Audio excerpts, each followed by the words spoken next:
And we are live. Welcome, everybody, to Bill Naaman's Bogus Hangout. Uh, we've got a crew here already. Have everybody go around, say hello, tell us what they're up to for next week or so. Doc?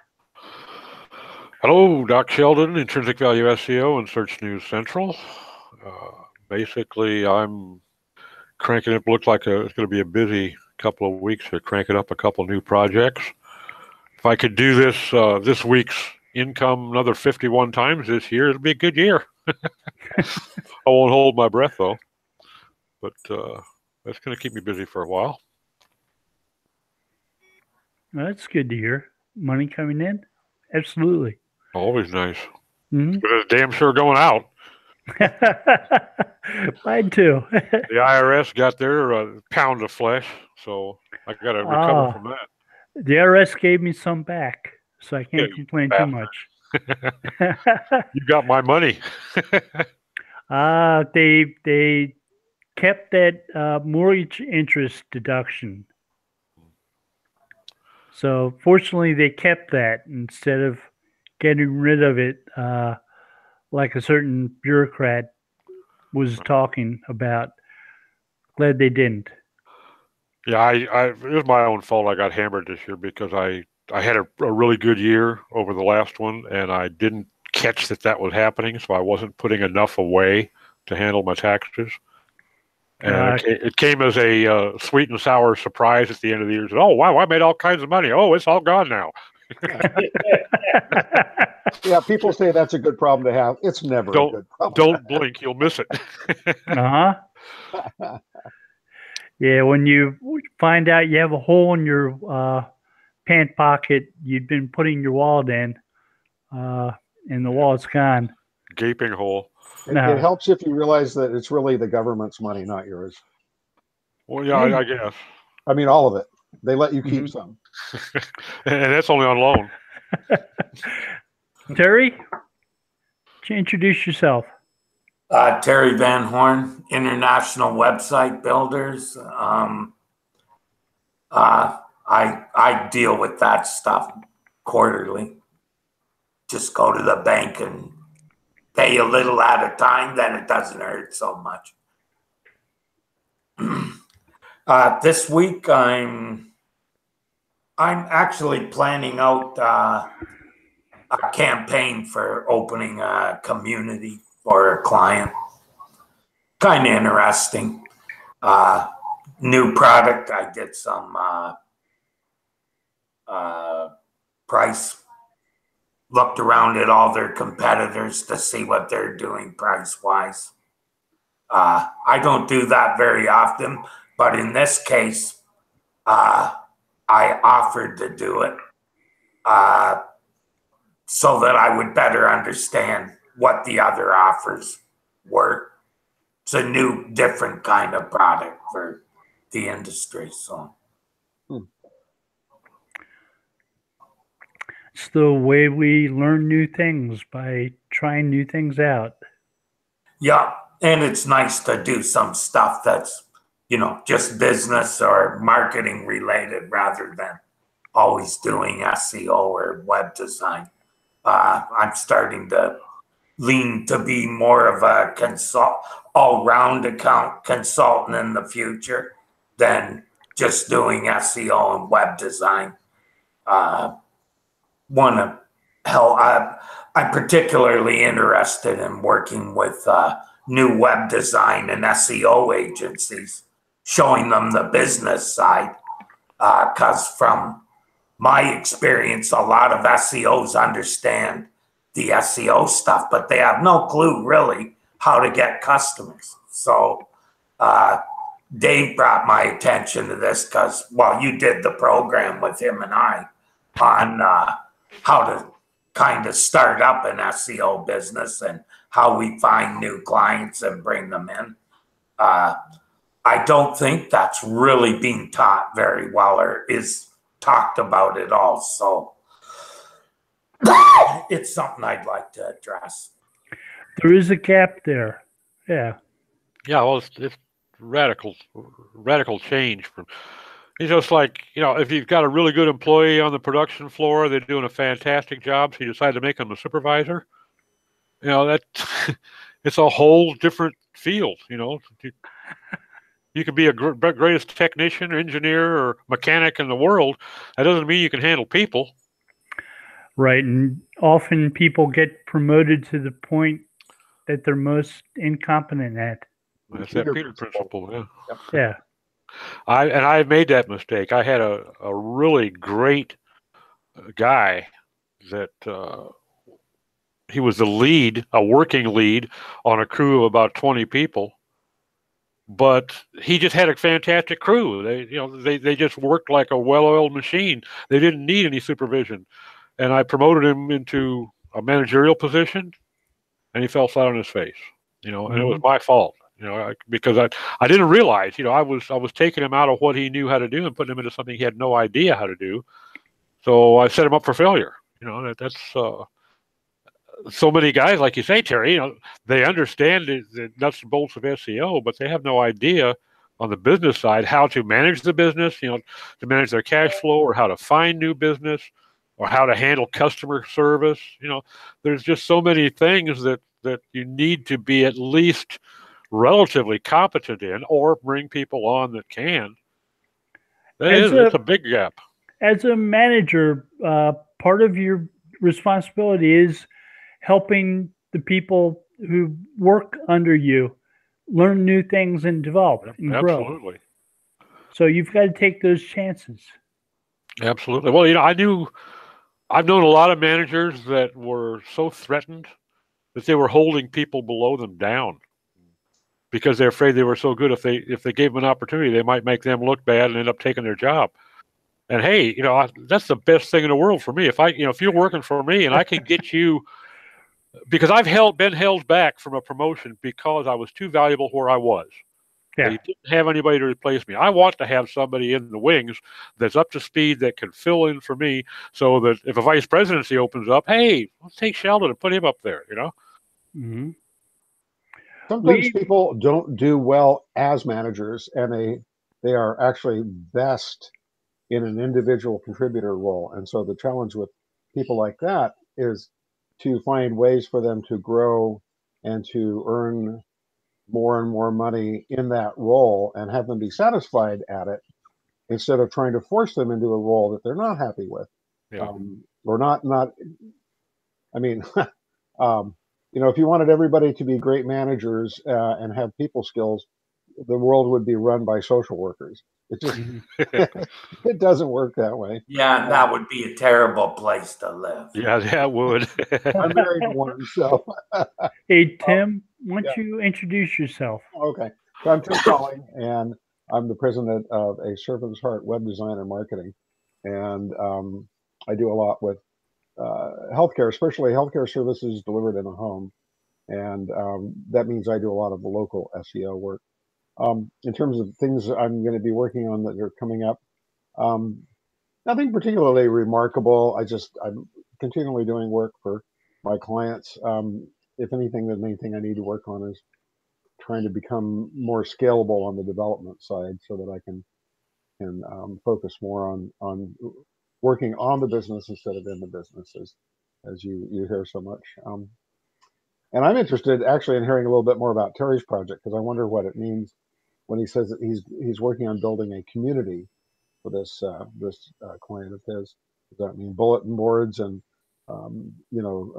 discussion forums, or what?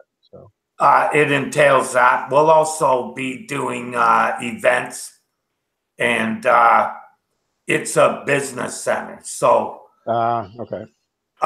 Because they also have a huge virtual office business. Okay.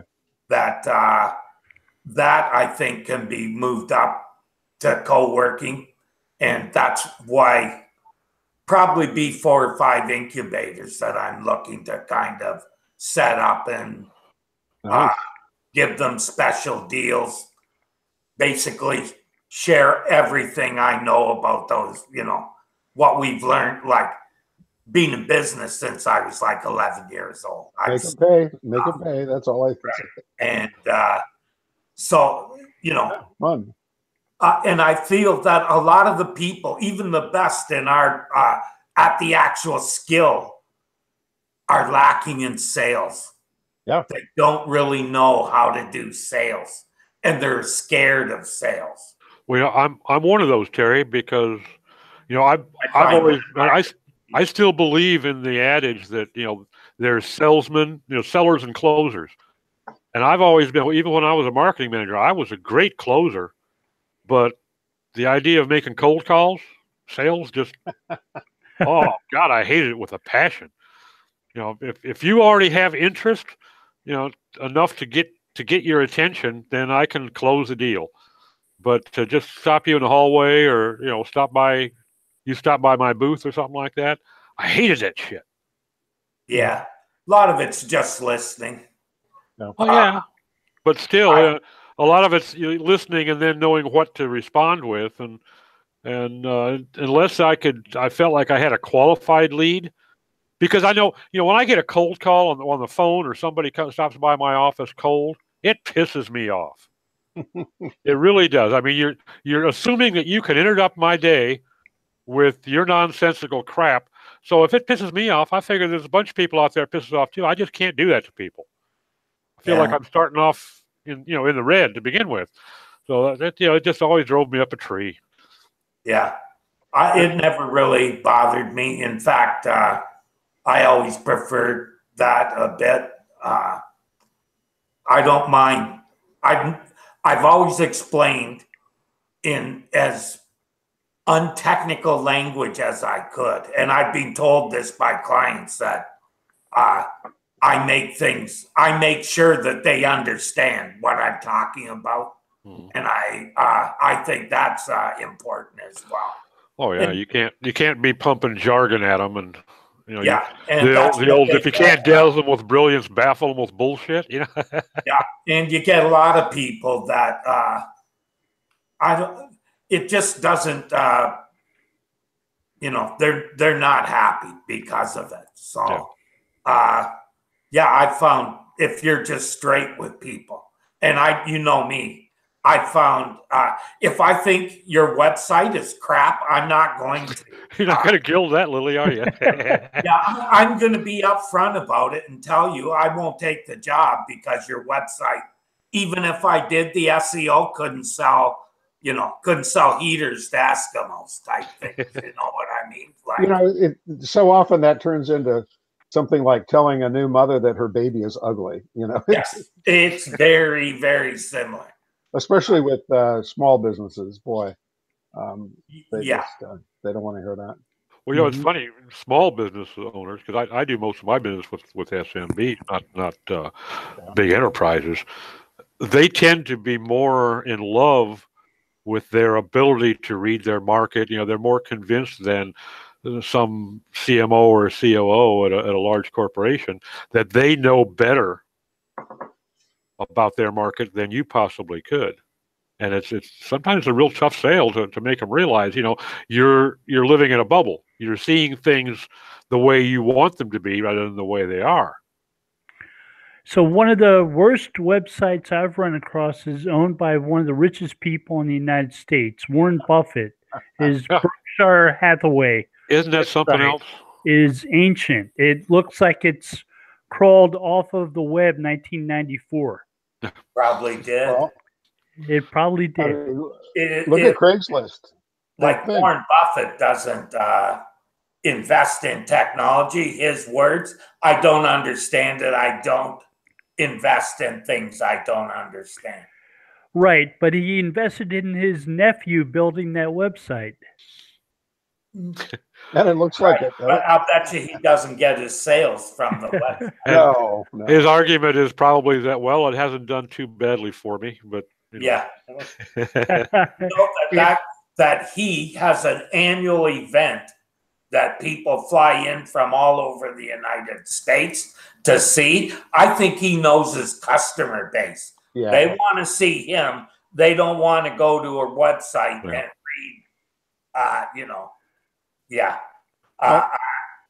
my favorite example is Craigslist. Ugly, old. That's a good. and it's like it's got to be a money machine. I don't know anything about the financial performance, but it's just it's doing very well. Yeah, it's a clear sign the website doesn't have to be beautiful to be effective. It has to be navigationable and functional. That's my, I don't care. I don't think that what a website looks like really sells much. I think it might come into play in order to keep somebody there beyond the 2-second mark, to give them interest enough to look, but it's not gonna sell. Well, it also helps to have a monopoly or near monopoly position. There was a time when Craigslist was just a little Bay Area, single site operation. I remember when it was like that. I lived up there in those days, but now it's one of the main go-to sites for a lot of advertising, a lot of recruiting and things like that, along with Indeed and a few other places.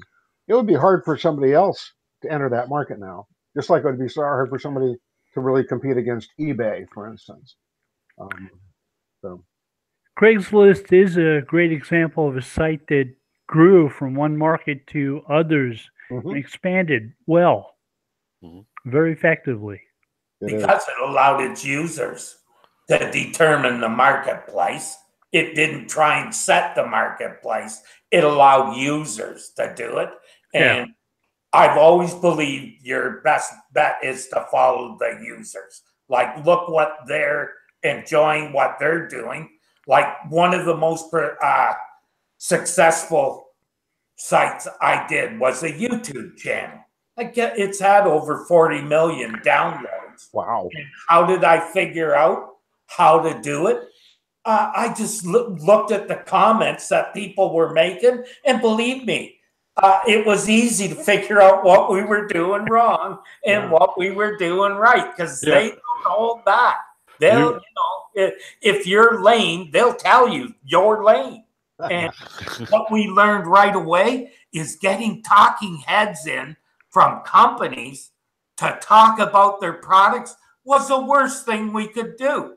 Yeah. Our best thing was we just demonstrated the product by people who could play really well. It was for musical instruments. So we got professional guitar players who could come in and were really good. They could play jazz, all different styles of music, and people could listen and see. Because for a performer, we learned afterwards, for a performer, they want to see what that guitar looks like when you're holding it.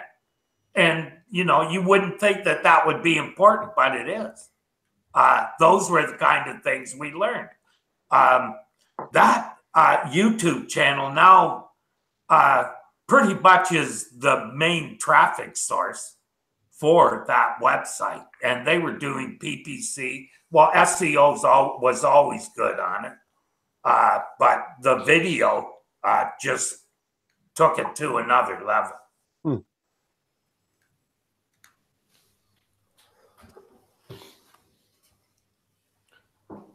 And one of the things that was remarkable about that was the owner. When you get an owner that will listen to you and run with your ideas, I love working with those kind of people.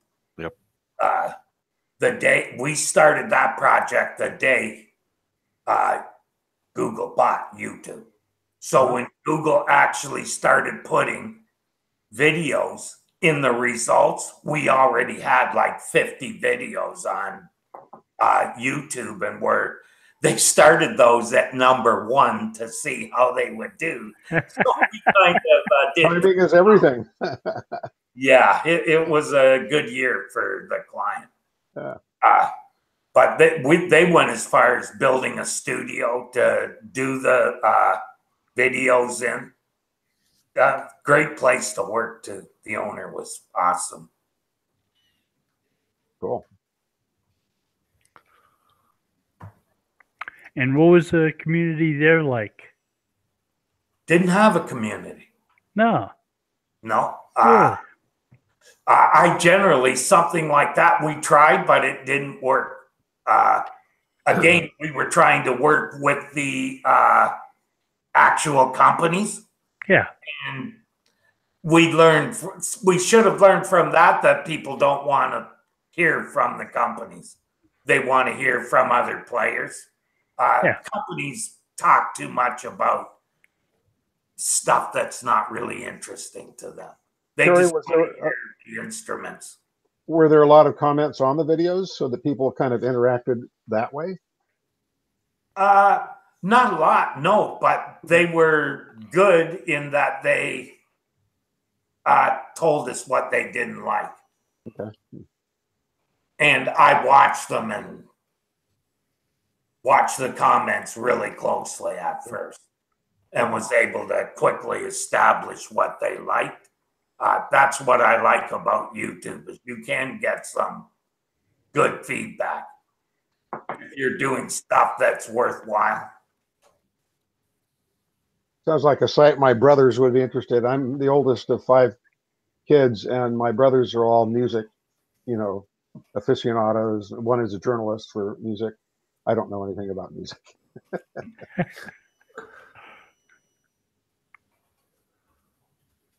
Anyway.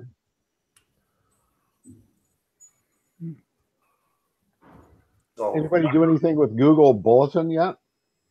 I signed up for it today. I did too. I got an email from them. I don't know what to make of it yet, but hard to tell what it'll do or whether it will be of any real use. I'm not sure, but it looks interesting. Yeah. What are they doing with that? It's sort of like consumer or community journalism. Yeah, crowdsourced. Like if there's an event near you, you go to it, you sign into Bulletin, you take pictures, you record video, you upload it, share it with your community. I don't know where that's going to all appear eventually. If it's just going to appear on Bulletin or what, because I don't know. I didn't see any answer to that. So it has communities, or it's actually local, like geographic communities. So, like if there's an event, the local Alzheimer's Association has a fun run or something to raise money. That would be something where you might see people go out and shoot video clips or. So they're almost like community newsletters then. Sort of like a Nextdoor, a hyper local, right? Type thing. Yeah. And who compiles them? People compile them and submit them to Google, or they grow organically. Just started, so. Oh, okay. Not sure. Somebody will start one, and then people, I think, can add to it. So, we'll see. Oh, so you start one for your community and administer it for Google. Actually, you start a particular event, I think, or like a thread about an event, and people can add. The idea is, I think, visual content or video content gets added to it. Okay. So, but I don't know what use that will have. I was hoping somebody here was smarter than I was about what to do with it. First time I've even heard of it. There's just so little out there so far. In the sign up, they pointed out 2 places that had communities already. Oakland, California, and I forget what the other one was. I forget. I'd have to go look at my phone. Nashville. Nashville. Okay. I'm looking at it now. But yeah. Interesting. I guess they can do some stuff with maps as well, like in the same way, not necessarily close to the Airbnb experience type of thing, but because they have more richer experience in map now, hopefully. And also they're doing trips as well with all the local stuff. There could be more that they could. Let's hope it doesn't end up like Google Plus or or the rest. Right? I was reading the other day the news about Google going back to chat. I was like, haven't they launched about 50 chat products and video conference? But this is based on rich content syndication, approach, Yeah, no. it's a completely different technology. Yeah, no. It's just being slightly skeptical on their attempt on anything that is close to social, or I don't know. But hopefully they will get it right. I had a friend showing me how effective iMessenger is for Apple. And after seeing that, it's understandable that Google would want to have something similar. Yeah, totally. Especially because they own the ecosystem, right? It's quite ridiculous that they own the ecosystem and they let other messaging platforms, sit on top of it and get the messaging space, right? WhatsApp or something like that. Yeah. Yeah. Facebook Messenger, WhatsApp, and co. And then probably in Asia, all the Line and all the other Tencent chat. This is what I need is one more chat thing I have to keep track of besides Messenger and Skype and the left-handed smoke shifter collector forum and all these things.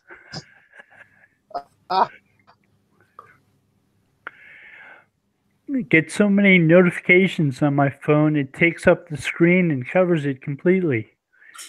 I'm not upset about it too much, but it's hard to keep up with, though. You're too popular, Bill. You have to kill some social. I think I do. I have to put on the do not disturb thing on my phone when I'm sitting someplace like a conference, because people start hearing my phone making all the beeps and buzzes and bell ringing and things like that, and they get pissed off.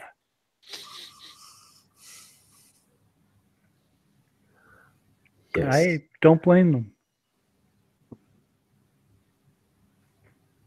Mm-hmm. What else is going on? So I had mentioned CNBC received a notification from Google last week that they could buy how-to schema, which would replace featured answers, featured snippets in search results. Mm-hmm. So you could teach people how to tie a tie, how to change a tire, how to replace a refrigerator, I guess, and show people schema that lists those, and that would be in place of question answering from Google showing featured snippets. The difference is you get to pay for it. You get to pay for it, right? Yeah, I missed that part when we talked about it a moment ago. Interesting. So, CNBC is the business network, I believe. Yeah, kind of a weird place to offer. Not really, because they also have a part on their website where people pay to learn how to invest. Oh, okay. Which is why Google probably approached them, knowing that financial institutions would love that piece of real estate and would pay a lot of money for it. You can tell I pay close attention to CNBC. I watch it every morning. It's my favorite station on my TV. Oh, so they're the guys that carry the Leafs. Well, that in 97. I like Bloomberg Technology a lot. Pardon me? I like Bloomberg Technology a lot. Yeah, Bloomberg's good. Yeah, not one I watch a lot, but they do a nice job of introducing new technology. Yeah. Yeah. And they interview lots of people from the technology field. Yeah, this is more business, stock analysis, that kind of stuff. Mm-hmm. Hobby of mine. Expensive hobby, I might add. Yeah, it can be.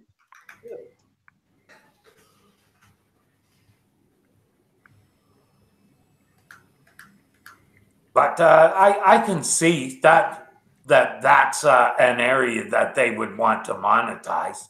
But they'd have to let people know that someone was paying for that ad space, right? Well, maybe. It's illegal if they didn't.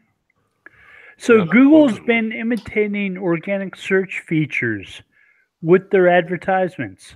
Exactly. So we have site links in ads. We have structured snippets in ads. You know, they're imitating what they're doing in organic with what they're doing in advertisements.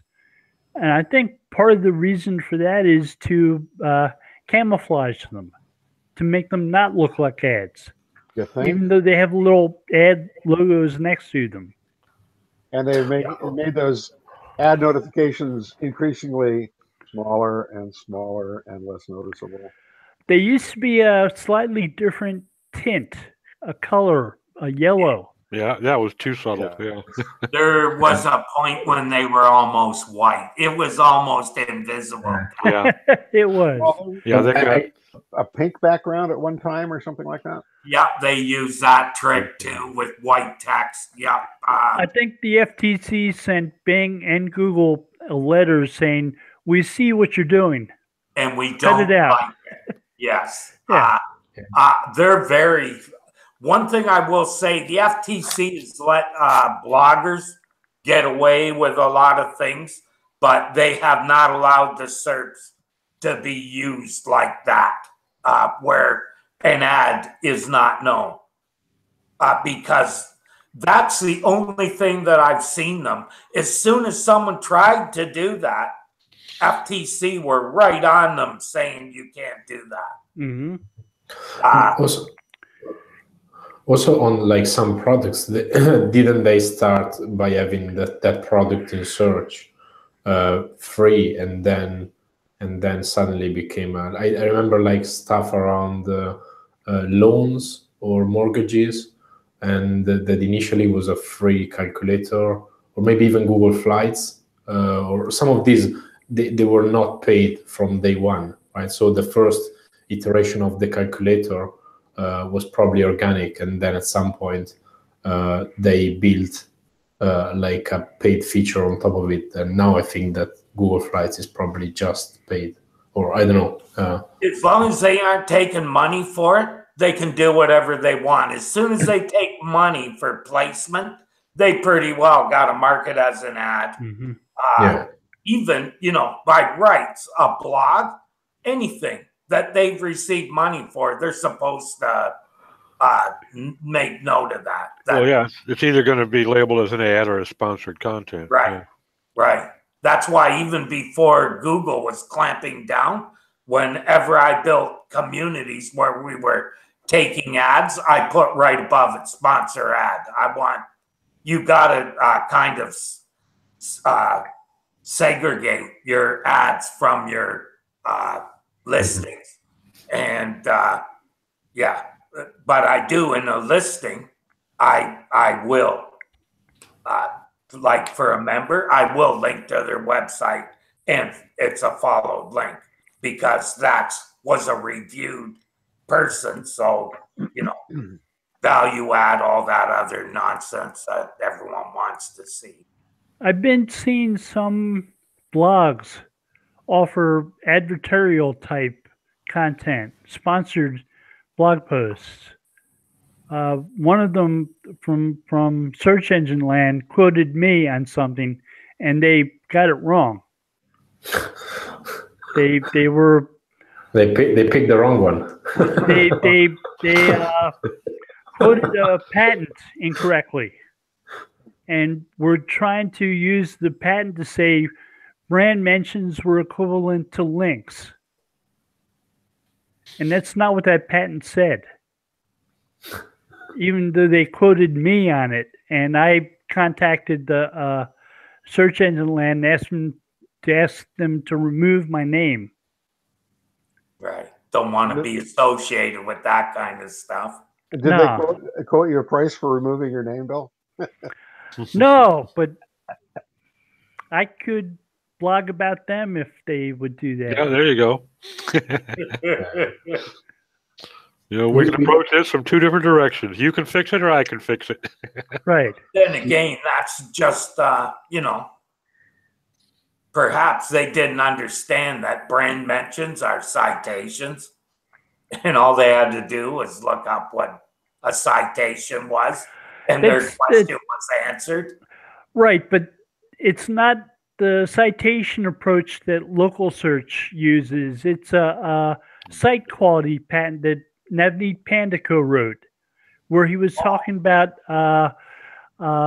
if you look at all the mentions and links the site has and compare it to all the referring queries that it might also have. And by referring queries, they were talking about like how-to style queries, the how to boil water, how to heat up water, how to lots of different variations of the same thing over and over and over on different pages.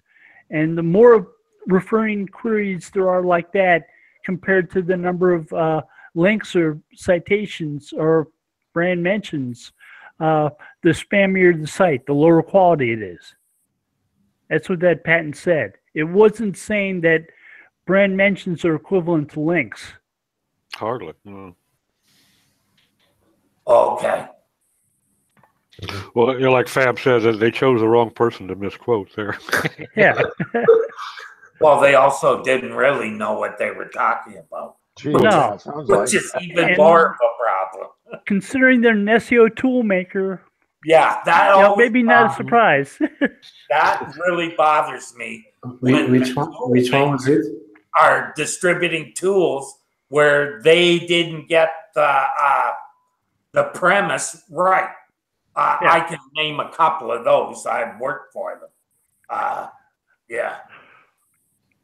Yeah. Mm-hmm. We still get quite a bit of, even though we, is fairly written on the walls of our website that we don't spend a single second building links whatsoever.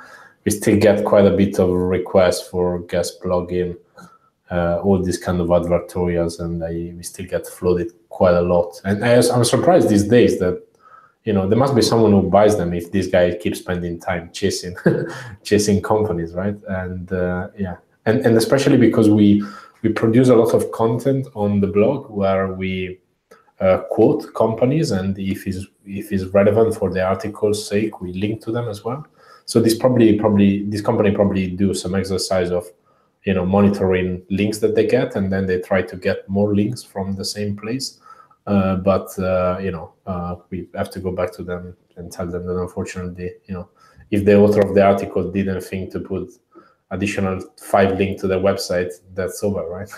Probably there was no value in doing that. So, but they still try, because what they see also is that some company then, they exchange links, they do all of these other things, but we don't have time to do that stuff, and it's not worth doing it, right? Because we who cares, right? Luckily we don't need to build links, and it's no problem. Yeah. So how many emails do you get from people offering you free content? 0. I wish. Per day. Yeah. Yeah. Mm-hmm. Free content, no, unfortunately, not good one. They want to sell a shit content and crap infographics. Good content is never, and that's the thing about, like, that's why also I always get mad with the people in my team, where we have very good content and they go and put it on Medium. It's like we spend time, and this is very good content, right? A separate version of that content on a website. If you want to distribute that content to other audiences, I'm totally fine. But like I want to wake up in 10 years' time, go back to our website and still find that valuable content, if it's still valuable, right? And we decide not to kill it, right? So right, your website is your intellectual property, and Exactly. it's your chance to show how you're different from everybody else. Especially, I don't know, company announcement, right? Or like those kind of things. It's not the kind of stuff that you would put on someone else's website, right? Right. Like, as a principle, right? But people are not that fussy about this, especially in the startup scene. I think posting something on Medium is cool, right? And it can be as cool as you like, but it's not our website. So it's in the same way you don't go and tweet on someone else's profile, right? It's the same concept, but yeah. But that's why we would love to have more quality content being offered for free, but it doesn't quite work that way. We have customers who contribute a lot to content that we do, that is happening, but not yet to the point where we let them creating user-generated content, just because we want to structure that a bit. And if you just let them go freestyle, it's going to be a mess. Mm-hmm. But like we see, the more that we publish content, and then our customer got it by just search, simply because we solve a problem that they're searching for, and then they contact our customer support, and then they give us tips on how to improve that content. So that loop is starting to happen, but it is probably after 1.5 years of publishing 1,000 articles, right, that this is starting to happen. Before, we didn't get quite enough of loop, and so we hope that in future we can figure out how to get them to contribute more heavily, because sometimes, no matter how much research you do, no matter how much like we have the best writer for the topic, no matter how savvy we are a particular product, there are some things that a customer need to experience in order to make that article really rich, with like real quotes and real example of like, this is actually not possible, this is possible, but if, right?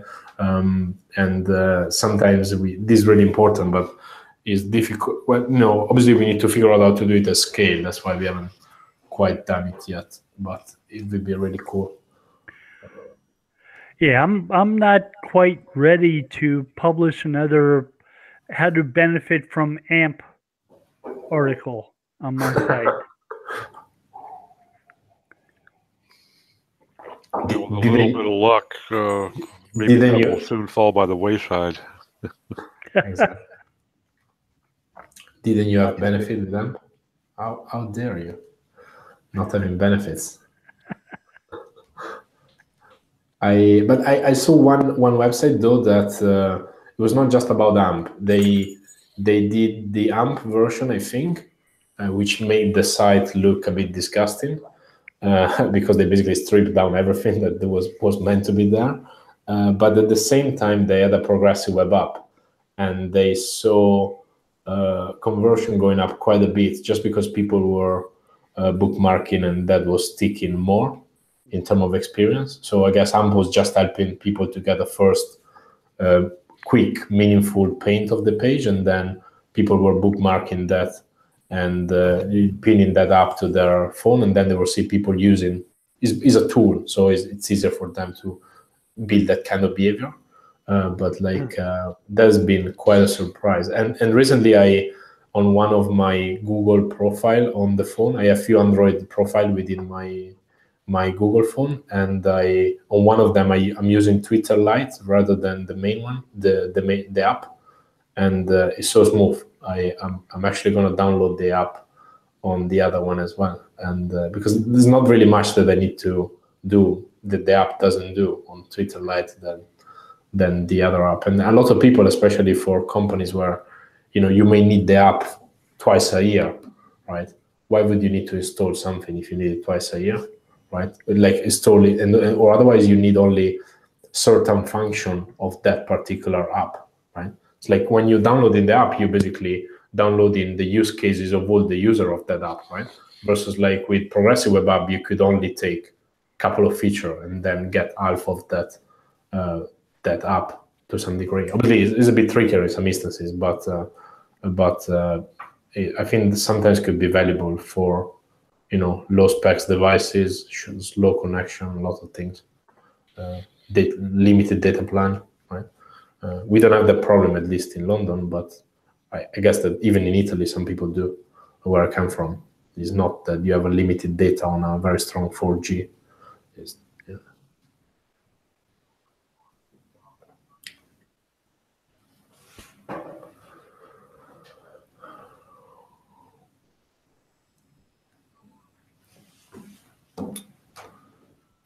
Yes, I work at Transference.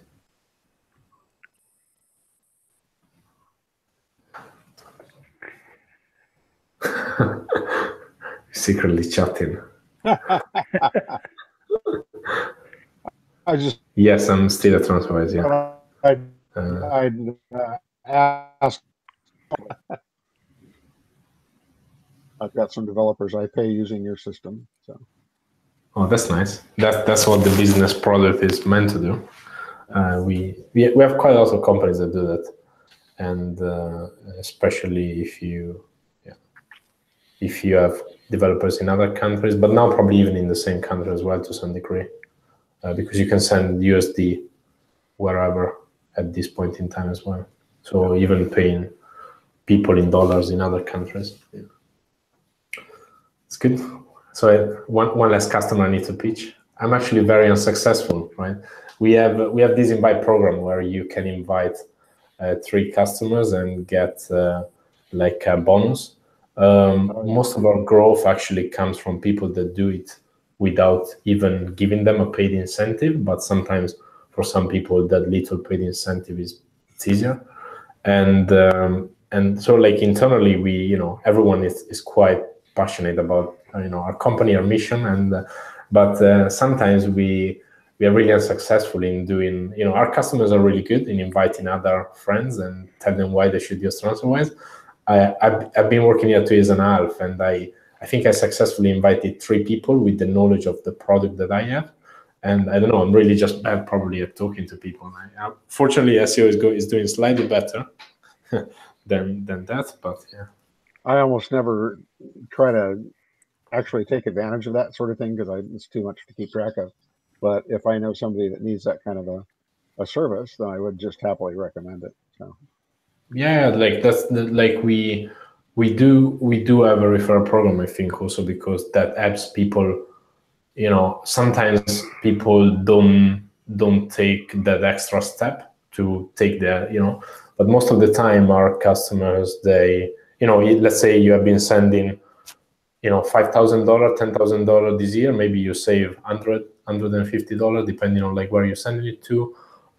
That's something that people naturally talk about, right? Even it's not a big amount of money, but you can have a nice dinner, right? Or you can, like depending also against which currency or which bank. So it's quite likely that people do talk about it anyway to some degree, but not always. It's not the topic that you discuss at the pub unless you're on the subject of payments and banking, and doesn't come up all the time in polite conversation at church or something. So yeah, exactly.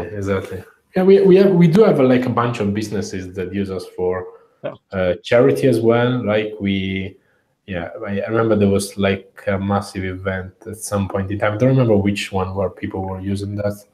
I guess all sorts of things. I think we support most of the use cases apart from probably cryptocurrencies and adult industry possibly. I'm not sure, like probably it's better to check up, but there are some use cases where we, for like legal compliance reason and like KYC reason, we might not support, but otherwise we do support most of the.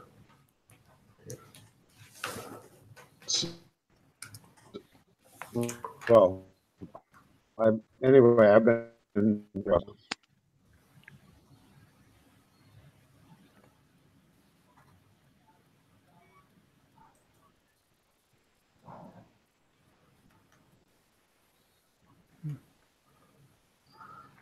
Well, quiet room today. Very quiet. I'm still. Mm-hmm. Actually, might have to leave soon. We have some massive changes going on the site. That's why I'm still also at work. And plus tomorrow there is going to a meetup from Asian Rush probably. Plus there is Brighton coming up. You guys are still missing Brighton, right? Like we're still waiting for you guys to come over to enjoy the British summer in April. And it was actually really warm this week. Now it's getting colder, but it was so hot during the weekend. I think I'm going to miss Brighton, but I am going to go to SMLX Milan. Oh, you're going there? Yeah. Oh, so I want to kind of. Is in at the end of In November, right? In November, yes. Oh, cool. Yeah, I'm coming for sure. I was actually thinking to do some speaking in Italy, just to contribute a bit to my homeland in terms of like, because I honestly I never worked in Italy. I don't know almost anyone in the industry in Italy.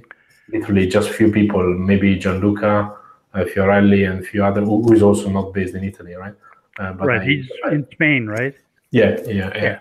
And so I don't know many people actually in Italy, and so I'm talking to an event in May about growth, but then I was willing to do a bit more talking, especially in the startup scene, which is there is some stuff moving, but obviously the market is pretty, it's pretty stuck in terms of funding, capital VC funding, and a lot of other things. So the idea was to not to go to work in Italy, but to contribute to the somehow by sharing stuff that could help people. So this year we'll probably try to do some more speaking in Italy. I was invited, and I looked at it and said, my great grandmother's from like an hour away from there. Mhm. She's from a little town called Bobbio. Okay, yeah. And I actually live. That is in Milan, right? I actually live next to Lake Garda. Is like the biggest lake in Italy next to Milan. Yeah. It's probably 1 hour and a half by car. So yeah. I'll definitely come down for. it should be fun. Yeah. Plus, Milan is really nice. There's a lot of, especially for our industry, probably Milan is the place in Italy. It would be probably better to be in Rome if you want to visit a lot of nice historical places and have amazing food. The food is good in Milan as well, right? It's just Rome is probably slightly better. But it's a good place to have events. I want to see the castle my great grandmother grew up in Bobbio.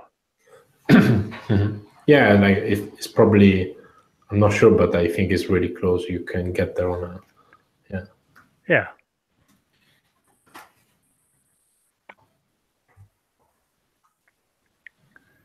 Definitely be a nice trip.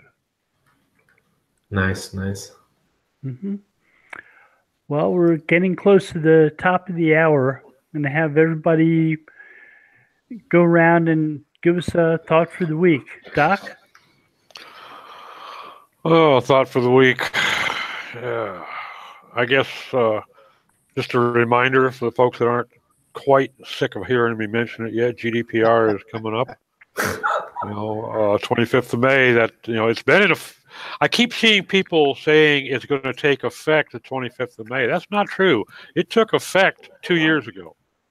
They just stayed off enforcement. So they're very much up to speed on monitoring and deciding what they're going to do about things. They're just not going to pull the trigger on enforcement until the 25th of May. So I've seen a couple people blogging about the fact that I'm not real worried about it because it's going to probably take them 6 months to a year before they ever get around to doing anything. I wouldn't hang your business hat on that theory. It's sort of like not letting the IRS know that you're dealing in cryptocurrency. Yeah. Yeah, that's not likely to set real well. Yeah. But so that's what I'm still concentrating on that. Doing a couple new sites for clients, and going to start out from the ground up with GDPR in mind, since they do have some European client base. So that'll give me an opportunity. I like being able to do that rather than trying to come in behind and try to fix what some brain dead developer already buried. Fabrizio, thought first for the week? Thought for the week. I don't think I have a thought actually. My main concern at the moment are with the navigation menu built in React. That's where most of my thoughts are. But that should be safe, and so I'm now spending time on it. apart from it, no. I'm looking forward to relax. Actually, this Brighton is always a good.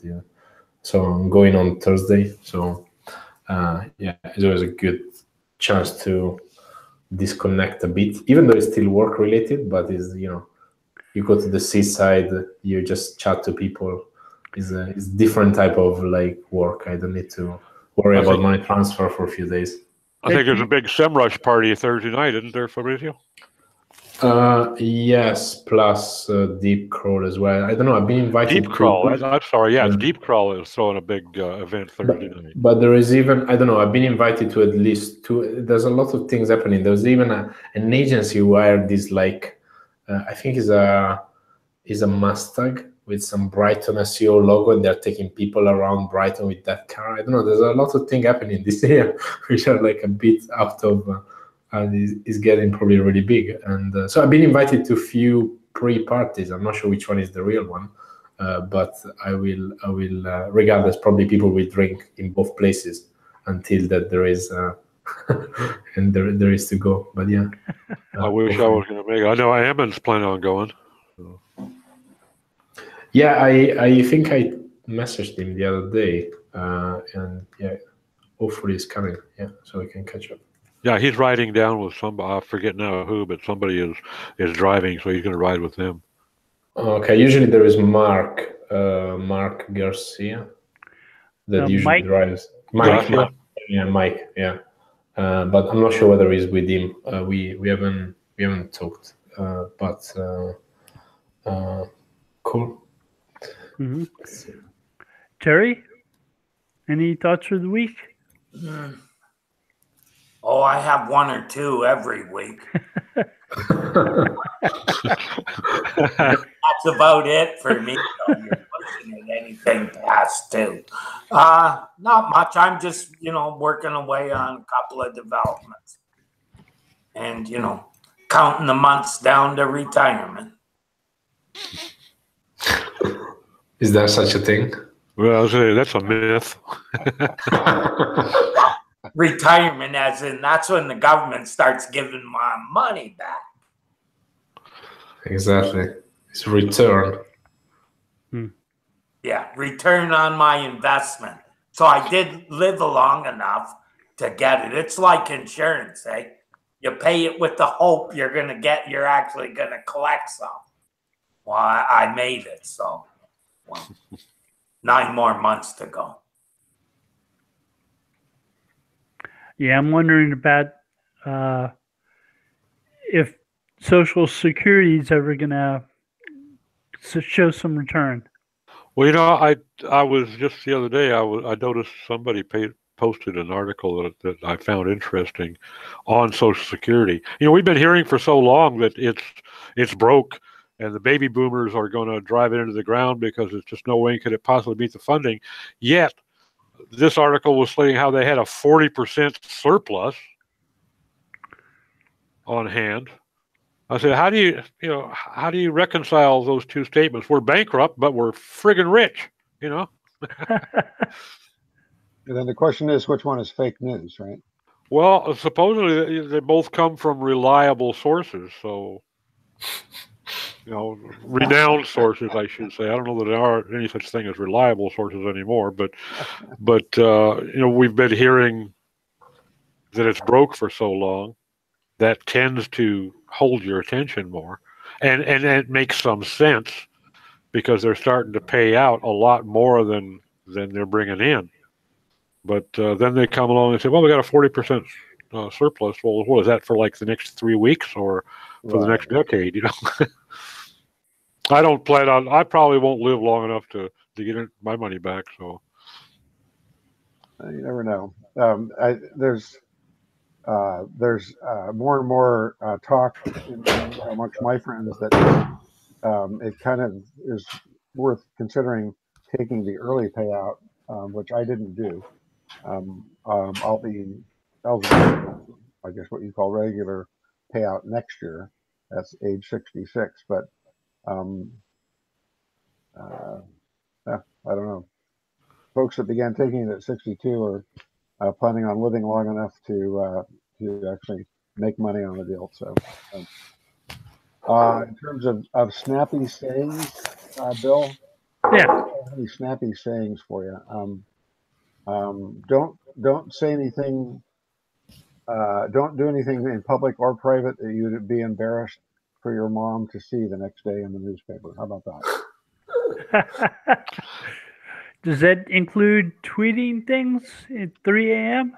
Well, I don't use Twitter, so, but maybe so for those that do. How about that? Yeah.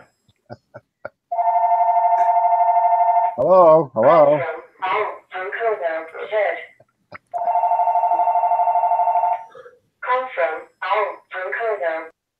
I don't know who that is. It's Bill. Might be Bill.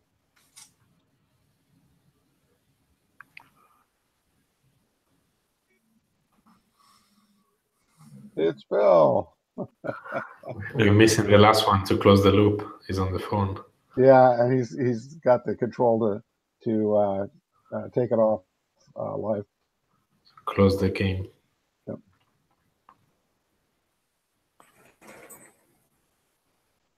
Well, while we're waiting, I will just say, well, it looks like Doc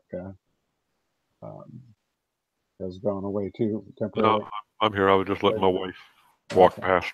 I will say, if you do need to make international payments, and you haven't tried TransferWise yet, it is a good system. That's a darn sight cheaper than PayPal. Really? Yeah. It feels like we're doing the last advertorial at the end of the podcast, right? Maybe so. And yeah. this podcast was presented to you by TransferWise. I've got a few folks I pay in India, and one that I'll probably start paying in Argentina, and it's just it works. After you get started, it works well. And Does that go bank to bank? Yes. Is that the way it works? I kind of figured it was. Yeah.